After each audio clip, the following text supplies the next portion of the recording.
Hello. Welcome to the Landon and Elijah podcast, the first one of many, hopefully. This week, we're going to be talking about Battle of the Bridge, but first, let me introduce my co-star. Elijah, my name's Elijah.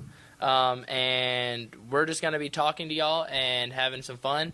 So, to start off, Battle of the Bridge, Friday the 28th at 7:30 p.m. Everybody be there if possible. Buy your tickets if you haven't yet. It will be limited seating. But first, we're going to talk about some school traditions that go on at Loudon High School. So, to start off, we have the pep rally.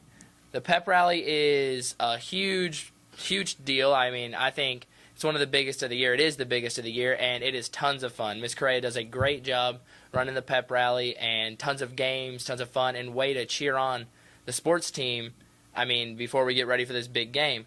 Now, Elijah, before the pep rally starts, we do something that I think is very unique to Loudon High School. Can you tell us about that? Okay, so we do a band walk. Basically, the band walks around the whole school, and they get everybody from their classrooms, and they play the good music, and it's really good to get everyone fired up. I don't know, what is your comments on that? Yeah, no, I think it's very unique, and I think that, it's something that not a lot of schools do, but I think it really shows how passionate we are about Battle of the Bridge and how passionate we are about our football team. Very serious. And that leads into the running of the football.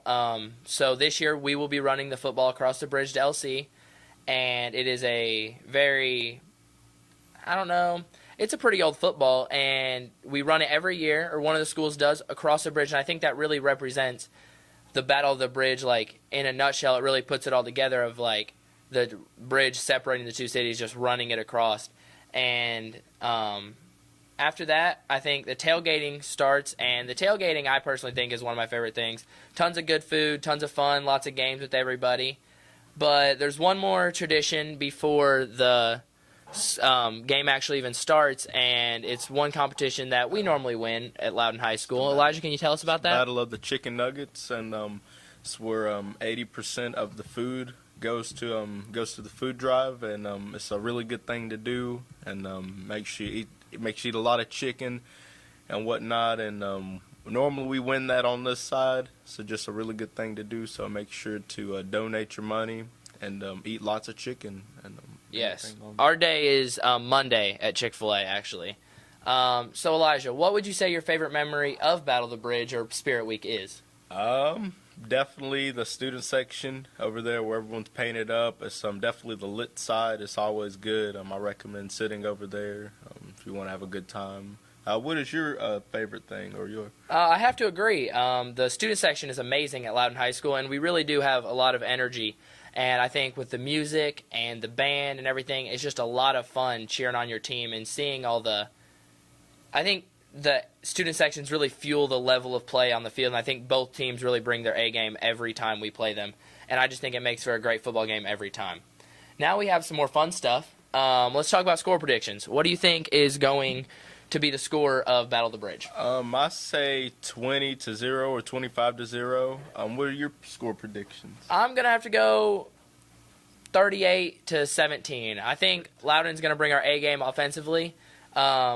We've lost some guys, but we have some really good guys coming up, filling the roles, and I think our defense will do our job, force them to turn the ball over a lot, and I think it's going to be a really good game back and forth either way. And I think we're going to see a lot from the Loudon offense this year. Most certainly. Let's go D-line. Yep. O-line, D-line. No. Now we're going to have some interviews from Keaton Herrig and then some other players on the defensive line, Caleb Muncie, Jesse Robinson. What would you say the most exciting part about getting back to football is?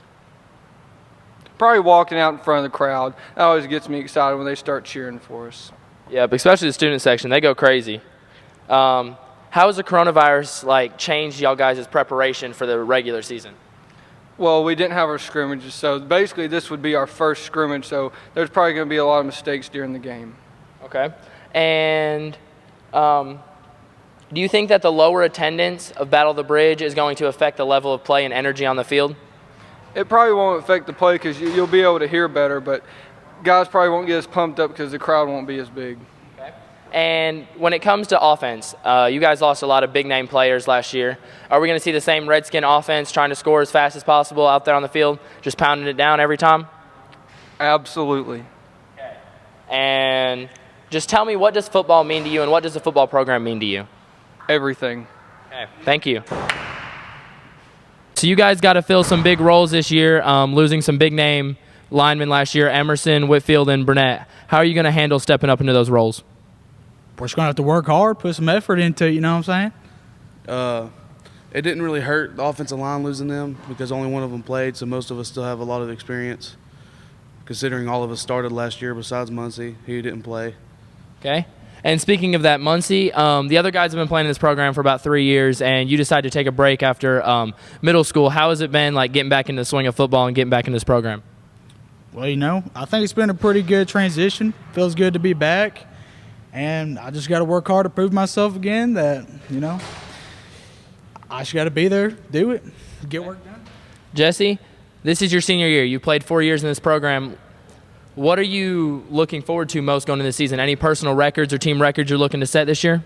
Try and get all region again, maybe all state, and beat Lenore City and Red Bank. Okay. And last question for you guys. So linemen don't normally get a lot of attention, like, you know, on TV and news and stuff like that. You guys got anything to say to the fans or anybody watching this? Watch number 73 because he's coming for Bubba. Watch number 70 because he's coming for everyone. Yes, sir. Thank y'all. Welcome back. Great interviews with those guys. Very lucky to have them. Most certainly. And can't wait to see what they do on the field this Friday. Now we got one more segment. We're going to be talking about something other than football, but something that Elijah and me both like to talk about. Elijah's bug-out bag for the apocalypse. Yes. So, Elijah, why did you start a bug-out bag in the first place? So, my reason to start the bug-out bag was just started as a fun project, you know, kind of a survivalist prep thing, but then it turned into a more serious hobby, you know, backpacking and just going out to the outdoors and whatnot. And it's really good just to be prepared overall. Yeah. You know what I'm saying, Mallow? And you don't want to, you know, want the end to come and then you just don't have anything to fall back on and whatnot. So, are you more scared of the government, zombies, mutant animals? Is there something like specific that you're preparing for in this bug out bag? Nothing in particular. Just all situations. You just want to make sure that you're the best all rounded. Like I have tons of fishing gear. I have a knife, flint and steel, water filtration systems. Even looking into getting a generator and much more. It's just What generator are you going to fit into a backpack, Elijah? Power your cell phone? Yeah, you got power banks. Well, it's not exactly a generator, but you can, you know, a carry generator or just anything to generate that power for you. Okay. You know? What would you say your most important item in your bug out bag is for the zombie apocalypse, or any apocalypse in that matter? Definitely the essentials with the fire starter and the water, because you can only live 3 days without water. And I say some consumables like canned food or anything like that. They have a dry frozen stuff, so it'd be really good for you to get that and whatnot. And what are some things you keep in your bug out bag, Mallow? Personally for me, I think weapons are most important, first of all. And I think for me it's just like a plan, you know, having a plan, getting stuff ready. Food, of course, water, yes. I prefer water tablets. Wow. I have water tablets that purify the water for us. You know, and then you have flint and steel, of course, because fire is a huge save, you know, water, cooking food, stuff like that. Knives, I mean, of course, are important. You got to have big ones, cutting trees, stuff like that, and then small ones. But personally, I mean, really, I think a good bug-out bag has a little bit of everything. I think you got to be prepared for any case in that matter, and really, I mean, that's all I really got in my bug-out bag. That was most certainly. That's well said right there. He's very true about all-rounded bug-out bags and equipment. But personally for me, I'm more prepared for the zombie apocalypse. I think that would be the best case scenario. Best case scenario? Yep. I think that would be tons of fun, and I would definitely survive. What about you? I don't know. I'd give myself a 50-50. Really? You know, I can't really give it a high rating on that because I don't know what I would do. But, so are you going to go for the city or the woods? Either the mountains or I guess I'll go to a little island, just me, my little crew. Yep, I got you. Okay, well, it looks like that's all the time we got today. Thanks for joining us, and peace out. Peace.